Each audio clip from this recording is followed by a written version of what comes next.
Hey viewers, welcome to another game with Casual Pro Gamer. This is game number 4 between aTn, Socke and AcRo. This is of course a Protoss versus Protoss, as you can see, and obviously since it's game 4, someone is up 2-1, 2-1 I should say, and it is not this guy. Actually, game number 3 was pretty exciting, so I do recommend you watch that. Yeah, that was a pretty cool game. Both of them going for similar strategies, and yeah, Micro eventually making the big difference.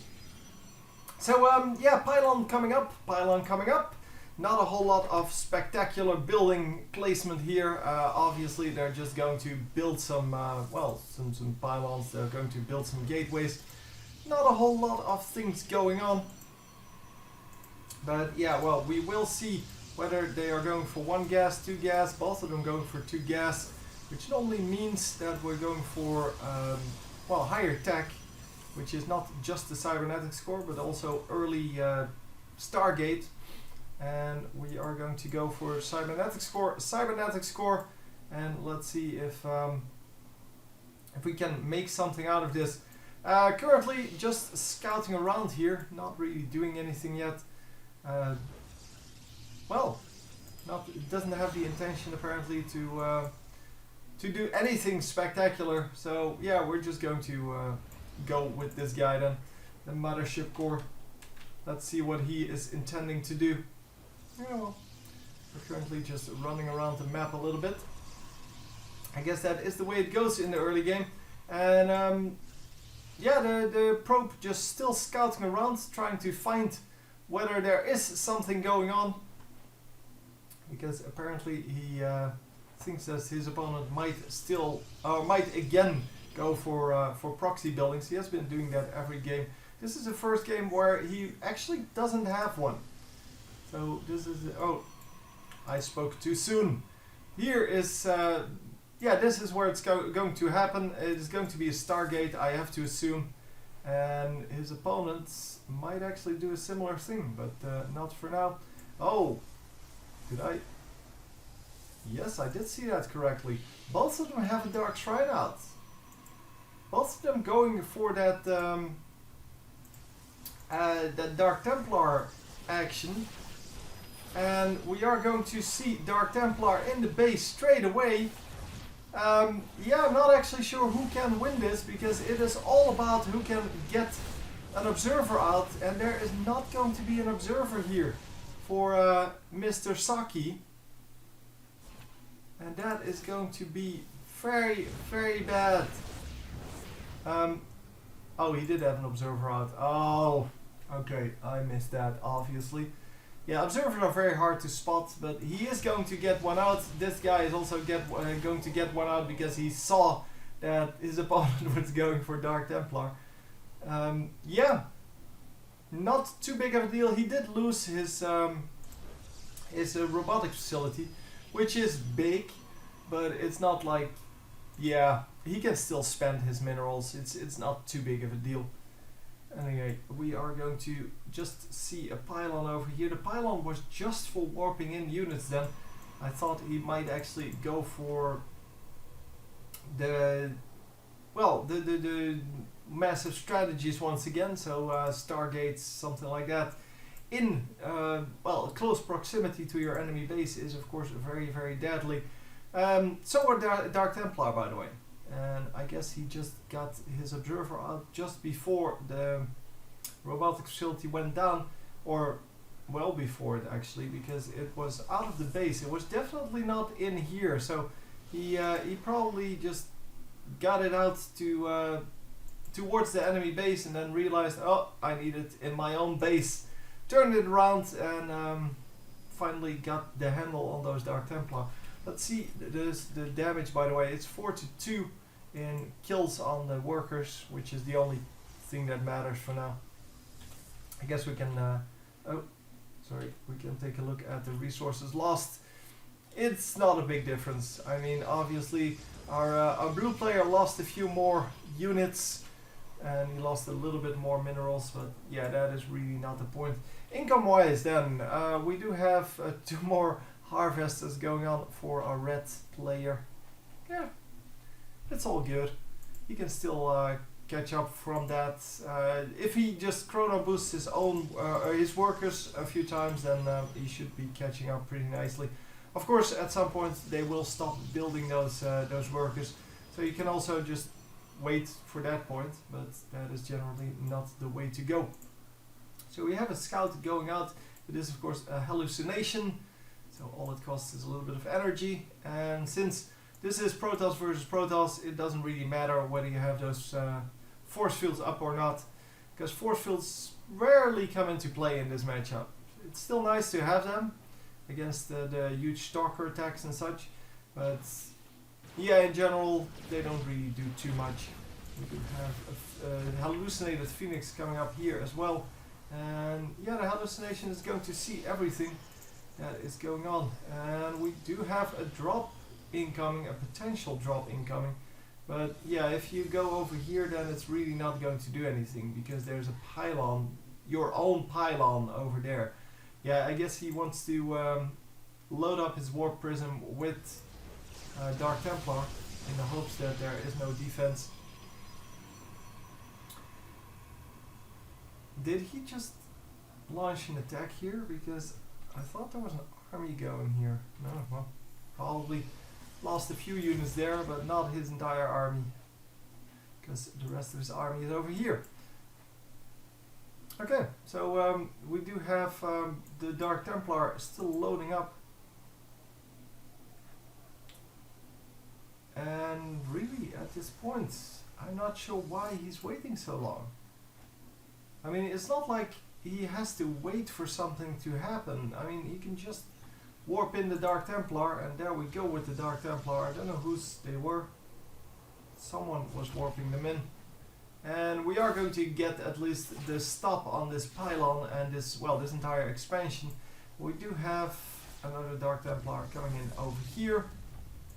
And let's see, can we do something with this? There's no observer with them, but yeah, he knows there's going to be an observer there. And obviously that is not good, because then you get shot immediately. And we do have a Dark Templar just sitting here, doing some damage to this Nexus, but not actually damaging it for now. He can, however, take it down on his own if there's nobody coming in. We are going to take down everything now. And oh, the warp prism might actually make it out. Oh my god. It actually made it out. Wow, 1 HP, literally 1 HP away from dying. Oh my god. Yeah, we do have the takedown here on the Dark Templar as well. Not a big deal, but 1 HP away from dying, that is that's pretty crappy if that happens to you, because there are 2 full health Dark Templars in there, and they will do some damage. So I'm trying to keep an eye on that, of course, but yeah, it is just 1 dot on the minimap, and it is going to be hard to spot that once this fighting is going on. But well, with the next fight, he's going to drop them into this base, because that is when our blue player will be distracted. And oh, here we go. We get a scout in. Yeah, this, of course, this was not the Dark Templar drop, but we are going to get some scouting done.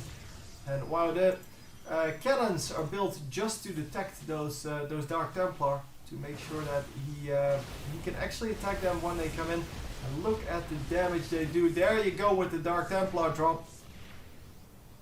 It is going to be hard to take down the Dark Templar when there are zealots just in your base, because the cannons will actually not prioritize the Dark Templar that much, but he is going to build a Dark Templar of his own, and just be happy with that. Obviously, he can defeat Dark Templar versus Dark Templar, because he actually has, he has the vision. He has the detection going on. Yeah, in the meantime, we had a little bit of a skefuffle here, taking out the base. And wow, a new attack coming in. Dropping right on top of the Dark Templar. Yeah, that is not going to work out this time. So killing all of those units, and we should be able to get these units under control as well, because he does have quite a few warp gates going on, and he should be able to just warp in some units. But are we going to make this work? Did the warp prison just get out of here or what? I don't know. Probably got shot down though. So yeah, pretty nice army here. A little bit too heavy on the immortals, but he can always warp in gateway units while running towards the enemy base, because there are some pylons in the field. So he's able to shorten that that route considerably. And as you can see, Dark Templar here blocked his units a little bit, so you could see that there was one. And he's going to wait until he has an observer, I'm assuming. I don't know. He doesn't have an observer for now, so we'll just have to wait until that actually happens. And the Dark Templars are running amok on the entire map. There are photon cannons over here, but not in the back of the base, which means that they may actually need to be here as well. So he may need to just reposition, well, not reposition, but build some in the back. But yeah, with a stalker over there, he should be able to hold it off as well. The army is still holding steady over here versus over here, and I lost the army there. But yeah, they're just really patient in just deciding when to attack. The Dark Templar, of course, it goes down because, well, the detection of the cannon goes further than its range. Range is 7, and I believe then you have like 8 range on or 9 range on the detection. It's the same with all of the detectors, and it is actually really useful at times. So we are going to go in here finally. The big attack is going on, and of course these guys are going to take down the stalkers really quickly, but then again they will die to an army that is this big. There is no way they can hold this off. The slow fields go down on both sides because obviously both of them want to get the reduced attack speed on the enemies, as well as the inability to run away. And yeah, that was it. I mean, this was not a fight that was unpredictable. The army, the blue army, was just way bigger, and I guess it wasn't because of the probe skill, because red actually just got more probes. It was just because our blue team just invested more in those. Well, this base got taken down. This base never fell. It got taken pretty low by the Dark Templar that was there when it was building, but yeah, no, not a real problem. And the harassment, of course, took quite a bit away from his resources and didn't really result in anything, although he did get quite a few probe kills. But all in all, yeah, it was just a better build-up of army for our blue player here, Mr. Socke, which means that it's now 2 versus 2. And we are going to go on to game number 5, which means that, I hope to see you there. Wow, cool. Anyway, hope you enjoyed, and I will see you next time. GG.